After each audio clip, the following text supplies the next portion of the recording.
Hello world, this is Jeffrey, JJB146 Blake with Team Level 5, coming to you with another of the collaboration videos that I did with True Champion Steven. This one's looking at water Pokemon from Unified Minds.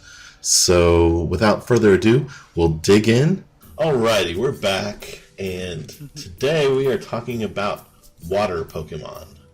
So first off, we've got Snorunt. He is a pre-evolution.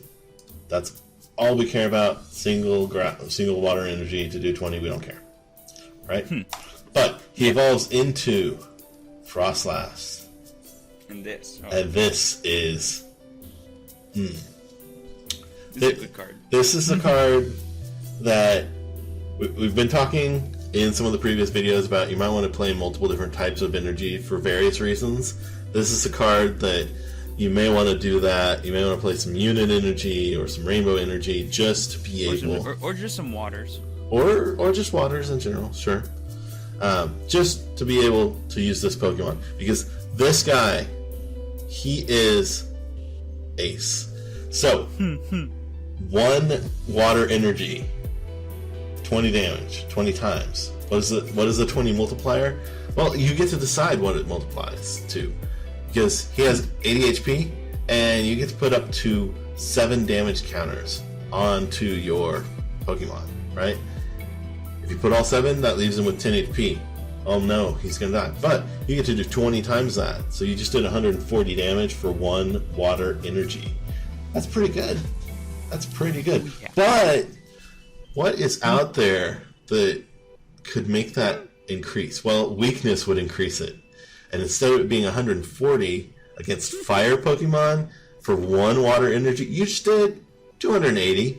You just O-code a brand new Reshizard. Just, cause you can evolve this off of Ditto, so it can come out of nowhere. Yep. Yeah. He's, like I said, he's aces. And he's an GX. And you're like, oh no, he's gonna die next turn. It's fine. We just took 3 prize cards. You can take 1. You can take 1. And if somehow he doesn't die, you can do it again. Even though he only has 10 HP left, you still get to go ahead and add those 7 damage counters on there. He just has negative HP. Yeah, he goes down past 0, but I mean, how often does your opponent hit you for more than 80 for a knockout anyway, right? It happens all the time. Yeah, exactly.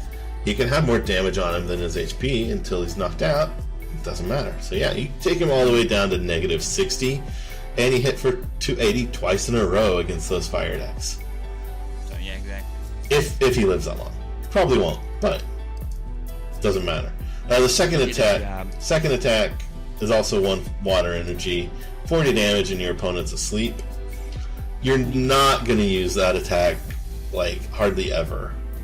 But it's there. Size, is the real money. Yeah. Alright, moving straight on into Snover. By the way, we started off with Sky Legends because there are no water Pokemon in GG End. So, yep. Again, big old rip. Pre-evolution. That's all we care about. 10 damage, nothing. Sleep. Lots of sleepy boys. Yeah. Water is gaining the ability to do lots of sleepy things, which is fun. If it's ever an ice type Pokemon, they always do that for some reason because there's no freeze special condition in the TCG. That makes sense. Dude, I would love it if they'd made a freeze condition. Oh, who knows what it would be? I don't know. Just like put an ice cube on top of the card. I don't know, but it'd be cool. I would enjoy it. I would just be interested in what it did. But anyway, it doesn't matter. Yeah, that would be interesting. I mean, I would almost think it'd be like a sleep that you can't flip out of, which is basically paralysis. So, yeah. That's exactly what paralysis is. Except it would, yeah. I don't know. But instead of it ending immediately at the end of your turn, you flip a coin. And if it's tails, you stay. Wait, no, that's sleep. Dang it. I thought I was saying something clever. No, I did that. I pulled a U right there. Dang it. Okay, right, talk about Abomasnow. Yeah. So Pokebeach calls this Abomasnow because they like to be cool and funny, and sort of maybe. But it is actually called Abomasnow, just like in every previous printing of said Pokemon.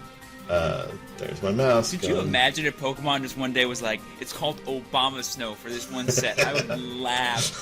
Oh, the meme lords. For sure. Gift.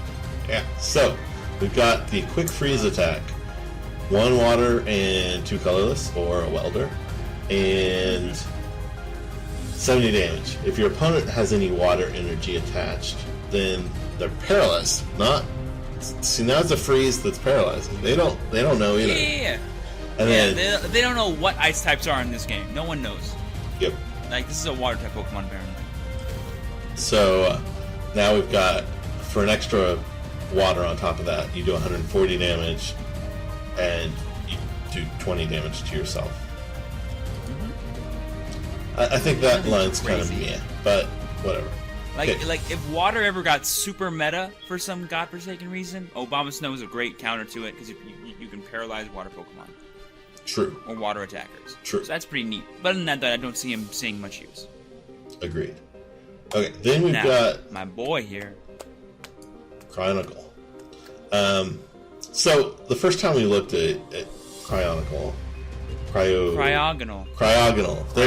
I need Steven's help to say this one Pokemon's name. I can't do it on my own. This is 90% of why I'm here, is just to pronounce names correctly. The other 10% is to point out memes. That's it. What does Poipole evolve into? Naganadel. Okay. See, I go. Do you say Naganadel?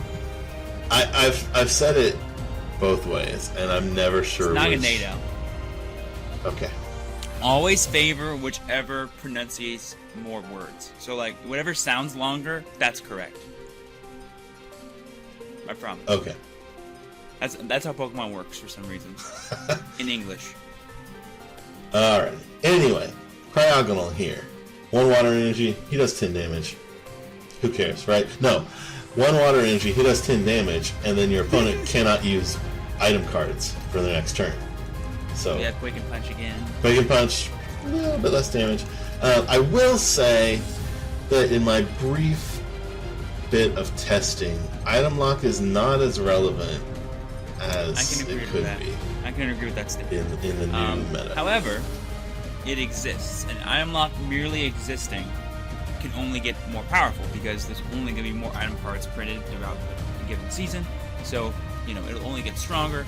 Cryogonal is definitely a Pokemon you always want to keep in mind whenever you're playing against anything that plays water energies or unit energies, because it can just literally come out of nowhere as it's a basic Pokemon that can just item lock you for a turn. And if your next turn depended on you playing item cards, then you just got stalled, and now your opponent has another turn to try and get ahead of you. So having any kind of item lock in any format is super important and impactful, and you at home should be thinking about it every time you build decks, because there's actually going to be another card we're going to talk about later that might be even better at item locking you. So be on the lookout for that. But I completely agree. I don't think it'll be as impactful as it has been in past formats, but it's definitely nice to see it. Also, being a one-prize attacker is actually super awesome, because, well, I just enjoy it. And who cares if you do 10 damage? You can splash all kinds of stupid stuff. Like, for example, I've always wanted to do another like Toad Bats or Toad Poison deck. So like you can do like Cryogonal plus Amoonguss, and then just do special conditions at the wazoo. Now you're special conditioned, you can't use item cards. The only way to switch is by using item cards or like Tate and Liza. So you're limited now in how you can deal with special conditions, and now you're asleep, and now you're item locked, and it's just like a big lock fest, and it's super fun. As an example of something you can do. Yeah. If you want to be evil. / if you want to make me hate you. / if you want to be Steven. I don't do dumb stuff. I just do fun stuff. And it's fun for you, not for your opponent. See, I have a policy with most of the decks I play. Yeah, I want to be able to destroy my opponent, and that's great. I don't want to prevent them from being able to play a game. No one wants to watch me play solitaire. That's what I always say. Yeah. Anyway, moving on. We've got another GX, a Water GX. It's Keldeo. You know that. You see it. The ability says that it cannot be damaged. It prevents all effects of attacks, even not just damage, but including damage, done to Keldeo GX by GX and EX Pokemon. So that's pretty dope, right? Because we lose all of our other safeguarders, I'm pretty sure. Except for Alolan Ninetales Fairy. Correct. Alolan Ninetales Fairy and this are the only safeguarders in standard once rotation happens, I'm pretty sure. And, yeah, it's dope. So, what are the attacks? Because that kind of still determines a little bit how useful it's going to be. Well, the first attack is Sonic Edge. It does 110 damage, and it hits through any effects. Meaning that Keldeo can take out Keldeo. Can hit Keldeo, yeah. Well, okay, yeah, you don't necessarily take a knockout unless you've got two hitting or you have other means to... Effects. Right. But yeah. Keldeo is a But GX does, that can hit through the anti-GX. And I think this 110 number is kind of interesting too, because that means that KOs. he one-shots the baby Ninetales, the fairy. He's like, no, I'm the safeguarder now. Get out of here. Get out of here, you dumb fairy ice wizard, whatever. And then the GX attack is okay. It's overpriced. I don't like these water Pokemon that have spread attacks like Kingjar or this. I don't think that these are good GX attacks. I never really use them. His first two lines of attacks are the most important parts about him. Another thing to point out though is that he is weak to grass, so there is some even more merit to the grass Pokemon that we were talking about in the first video, where we just kind of like glanced over some of them, like maybe Loranes could do 200 damage, knock this out, boom. Or you have Serena can do a 90 damage, boom, knock this out. So there are little things here and there. Amoonguss murders this thing. So, it's one of those things of just like, keep in mind all the non-GX attackers that are in your format, because sometimes it's actually important. Like, I see Keldeo, I go, oh, it's busted, invincible, don't worry about anything. No, maybe make sure you know what could actually kill it to see if it actually warrants being played. Because if Keldeo gets really popular, the best way to deal with Keldeo is in like a one-card answer, if you're already playing water energies, is to then just play your own Keldeo. Because then you can attack it. Yep. But, so, to finish out, Steven doesn't like the GX attack. I don't really either. So it's 50 damage for each of your opponent's... Wait. It's 50 damage to each of your opponent's bench Pokemon. No, it's 50 damage for each. I was reading it as 2 each as well. Okay, I can't read cards correctly. It's totally different. It's not as bad as It's way better than what I thought it was. Yeah. Okay, so it's definitely different. I thought it was a spread attack for like 50 damage for 3 energies. Yeah. It's awful. You convinced me that it was bad too. Now this is straight up Rebel GX or GX. Dangerous Rogue. Off of Lycanroc. For sure. Yeah. So it's actually a pretty good GX attack. For a basic Pokemon, actually, yeah, it's actually super dope. Yeah. Especially, you can combine it with, like, Quagsire. Keldeo's great all around. Yeah. Go Keldeo. Quagsire, yep. Go Keldeo. You're dope, son. And then, we get to talk about Fini. So, Flamboy. Fini has a 1 water energy attack that does 20 damage. Who cares? Nobody. Fini has a 2 water and a colorless attack that does 100 damage. I mean, okay, I guess. But if you're against an Ultra Beast, Fini has this secret attack that looks exactly like this one, except the water attack costs disappear. And Fini's able to do 100 damage for 1 colorless energy. On a basic Pokemon. On a basic Pokemon. And with so many, and like every single Ultra Beast is like either an Ultra Beast centric deck, or they always play like at least one on like within the first 2 or 3 turns of the game. So imagine like you start this Pokemon against like a Blacephalon GX, for example, and your opponent says, okay, here's my Blacephalon GX, here's my Naganadel, or my Poipole, and pass. And they go, okay, cool, attach a single energy, knock out your GX, turn 1 of the game because you win second. That's busted. So Tapu Fini being a really good check to the inevitable popularity increase of Blacephalon GX, because in my opinion, Blacephalon GX, Baby Blacephalon, are probably the best fire decks moving forward, besides Charizard, because actually I think that they have more support around them, because Beast Ring is still legal. We do lose Kiawe and stuff like that, but Fini is like a really awesome check to them, and you could literally play it in any deck because the attack is a colorless cost, it's not a water. So, yeah. That's super dope and a really nice, cool card that I think Pokemon printed for a reason, and I like that a lot. Yeah, it's definitely Pokemon's way of saying, you know what, Lucephalon, you had your time. Now you're gonna have some struggles. Froslass and Tapu Fini are here. Respect them. Yeah. Peace out. All right. So moving on. That's the end of Sky Legends Water Pokemon. So we're going to Miracle Twins, and we start off with the big boy. The big little boy. Psyduck. The big little boy. Sure. It's the only tag team we have so far that is both two pre-evolution Pokemon, right? Yep. And they both, and one gives headaches, the other one has a headache. It's pretty cute. Indeed. So, I'm not super hype on this card, but it's cute. I think it's fun. And it's fun. I will play the deck to test it out and have fun with it. And there's part of me that hopes I'm wrong about this card not being good, but there's part of me that hopes you just get destroyed by this deck one day. You're like, dang, I should have respected it.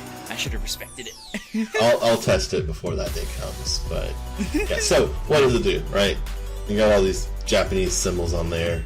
2 water energy. It does 40 damage for each what? It's 40 damage for each supporter that you choose to discard from your hand. Right?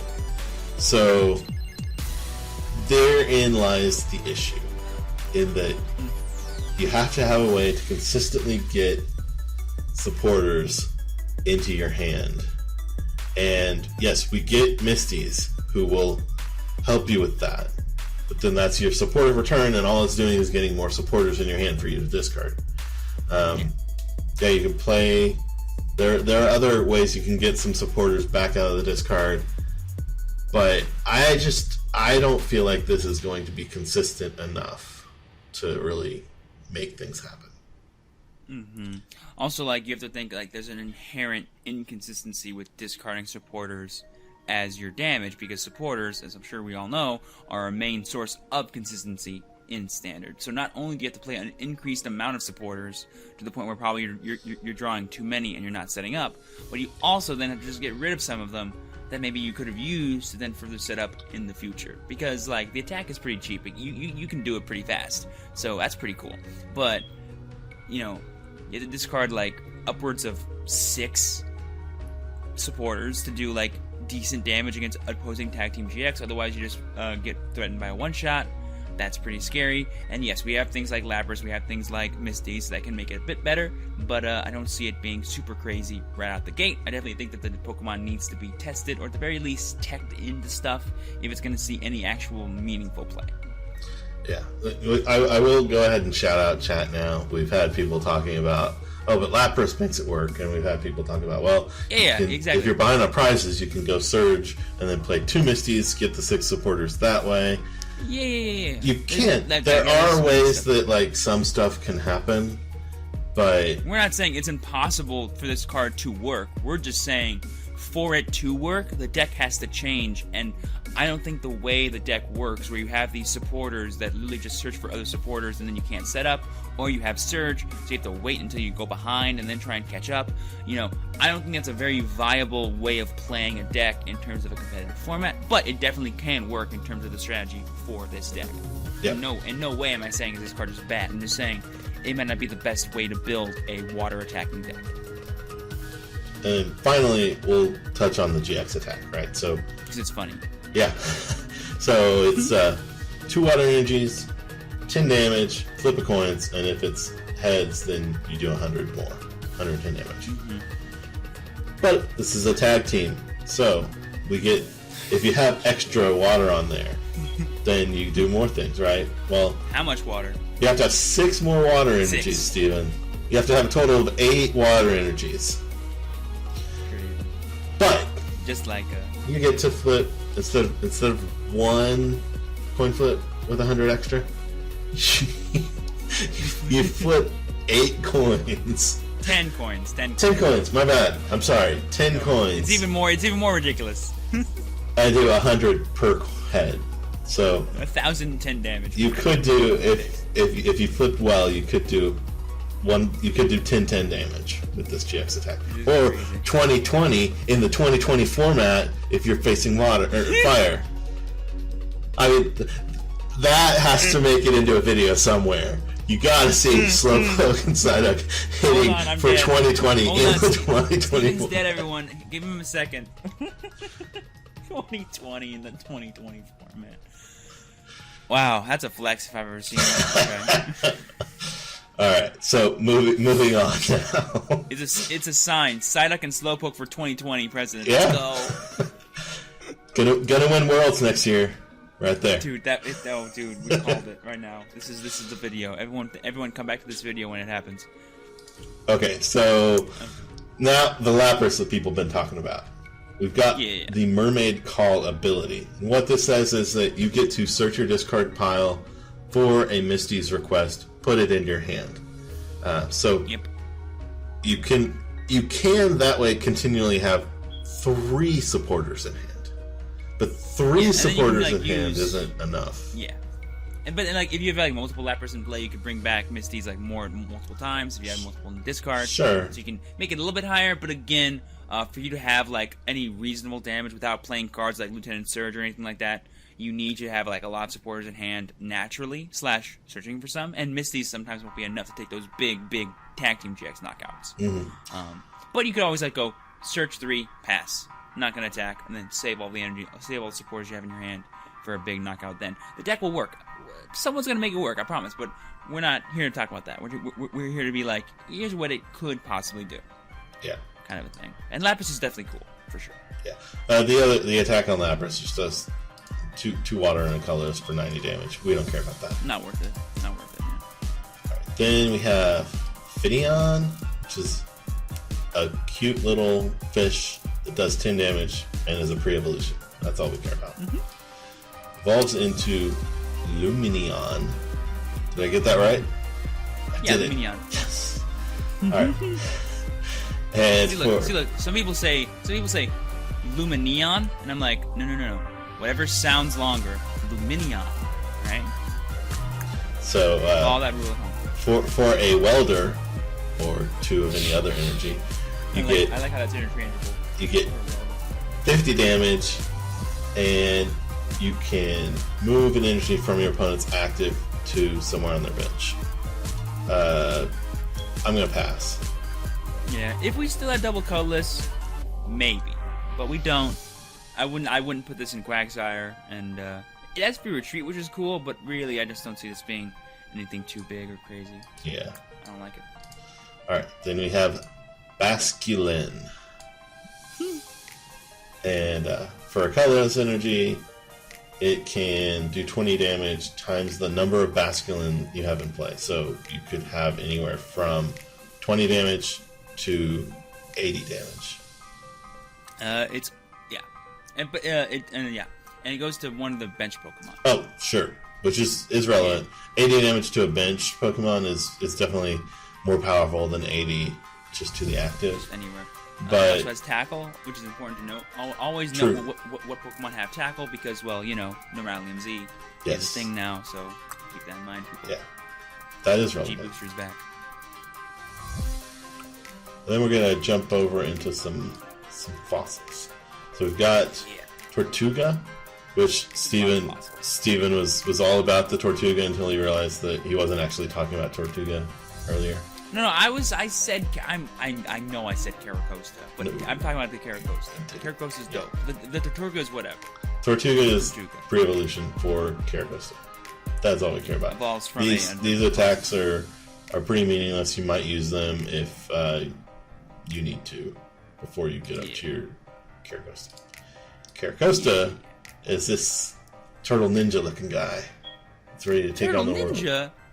Do you not know what Carracosta is? He's a giant, just rock turtle. He ain't no ninja. Dude, he's looking like a ninja though. He's in ninja pose. He's like them Teenage Mutant Ninja Turtles. He ain't going. I knew it. I knew we were going to a joke like that. I'm like, oh god. Some jokes don't have to happen. True. And I'm saying that. Alright, so ability old custom. As long as he's in play, your opponent doesn't have tools. They don't do anything. Hey, Shninja. Hello? Shninja? Oh, hi. What? What? You're useless now? Okay, cool. Bye. Yeah. Sorry. No. Yeah, no, it's not just a joke. I like that effect a lot. It's a good effect. And like, there's actually a lot of fossil support.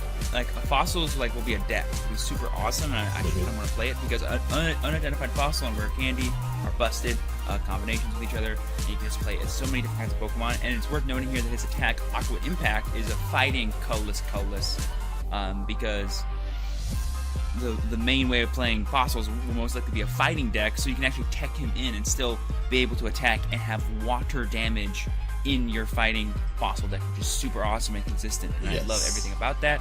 And being able to turn off tool cards is just an extra bonus. So Carracosta is actually a really cool card to keep in mind as a techable option in a lot of fossil decks. There'll be a lot more coming in that we'll talk about later, but it's going to be super awesome. Aqua Impact, in case you guys did not know, does 20 more damage for each colorless in the retreat cost of your opponent's active Pokemon. So for reference, yes, he kills every fire Pokemon, pretty much. As long as they have 2 retreat costs, they're dying. I'm pretty sure Venusaur has 3 retreat costs, right? 3. Yeah, 3 or 4. Yeah, so that's 140 damage. Boom, times 2 is 280. Blow it up. Yep. Yeah, I do not believe there is a fire Pokemon that lives through this guy. Yeah, because he does at least 160 base. Yep. Then we go over, closing in on the end. Got some somewhat meaningless guys here with Dewpider, pre-evolution, 10 and 20 damage attacks. No extra stuff going on with any of those. And then we've got Araquanid and Araquanid. You're right, Araquanid. You said Aqua Araquanid. Yeah. I'm 50-50 on this name. I know what it is when I think about it, but I always mispronounce it if I don't. Like you're reading it and you're like, wait a second, what? Yeah. You're just like, no, Araquanid. Okay, so got one colorless attack, Tangle Drag, and you basically choose an opponent's Pokemon, bring it into their active. No. Ain't gonna do it. Nothing too crazy. No. And if it was like and put it to sleep, that'd be pretty cool. That would be much better, but that's not what it is. And then for a water and 2 colorless, or water and a welder, you do 80 damage, and during your opponent's next turn, the cost of your opponent's defending Pokemon's attacks and retreat go up by 1 colorless. Like Pokemon just made a bunch of cute effects in water. There's so many just neat, cute effects in water right now. Free attacks, current supporters, adding retreat costs, doing all kinds of neat stuff like that. This gives me some hope for what water will become in the future standard. That's pretty cool. But as far as this card is concerned, I don't think it's anything too crazy. I agree. I feel like in this format, if you're not taking knockouts or setting up knockouts, you're not doing anything worthwhile. Yeah, I can't think of a scenario where I'm gonna want to I can't find the deck around this that I think will actually work. I'm always so upset that the Araquanids are always so lackluster for me when they come out. Like the water bubble one, I was like, cool, counted Volcanion or whatever, but no one played it. I didn't play it. I didn't like it. Kind of saw some play for the last 2 months or so, but I really like Araquanid, and I really want an Araquanid GX, because I'm almost positive it would be busted if it came out. Because Araquanid's super dope in the video game, and I want him to be dope in the card game as well, but he's not. Yeah. Barely anything. Alright, so next we've got Wimpod. Wimpod is a pre-evolution. Stand attack does 10 damage. If your defending Pokemon tries to attack next turn, they flip a coin, and if tails, doesn't do anything. We don't care, it's just pre-evolution to Water type Golisopod. Hello. This guy is good. This might be, in my opinion, the best water Pokemon we get for all-around powerhouse. Maybe. It's really a tight line with Fini and with Froslass and Keldeo. I don't those things are techable things. This thing, Golisopod, is his, it could be his own deck, and I think it's a powerful deck. So we got this ability, right? If he has 2 or fewer energy attached, he has free retreat. None of this for retreat cost. Free retreat. Then he has a water and triple colorless. Hey, we have a card that is triple colorless energy. Does 120 damage, and it's first impression. Literally, that's the name of the attack. And it does what first impression does, right? If he was on your bench, start of turn, it does extra damage, it does 60 more. So now it's water and triple colorless, and you're hitting for 180. And then you're going to discard the triple colorless, and he has free retreat. So then next turn, you can move up the other one that's been on your bench, attach triple colors there, repeat the process. You're hitting for 180 over and over. I like it.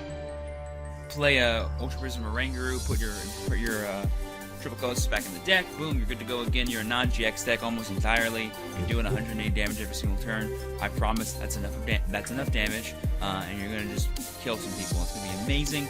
Also important to note, Sand Attack actually on the Wimpod might actually be a little bit meaningful, because if you start Wimpod, what you can do is you can Sand Attack. They whiff the attack because they have to flip coins in order to successfully attack.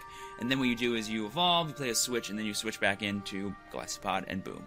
You could have had a Wimpod dead, instead you ended up killing them. It's a neat little thing. I'm sure someone will be saved by Sand Attack. Oh, definitely, at some point. You know what I mean? It's underwhelming, but it's certainly better than nothing. It's way better.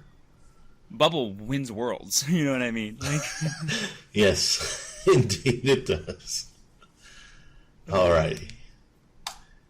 And with that, we are done with our water review for the new set.